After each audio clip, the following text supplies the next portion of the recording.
Assalamualaikum warahmatullahi wabarakatuh.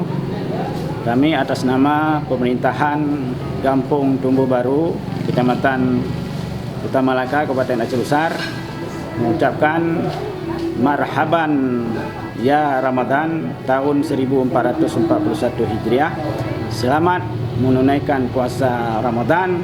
Marilah kita tingkatkan keimanan dan ketakwaan kepada Allah Subhanahu wa taala dan terus kita berdaya upaya melakukan pencegahan wabah Covid-19 dengan meningkatkan budaya hidup sehat, menjaga jarak, kemudian juga sering kita untuk selalu melakukan upaya-upaya kesehatan lainnya seperti mencuci tangan sampai bersih dan tetap mematuhi himbauan yang telah disampaikan oleh pemerintah untuk dapat kita patuhi sehingga kita bisa melaksanakan puasa sampai selesai dan kita sambut hari kemenangan Hari Raya Idul Fitri.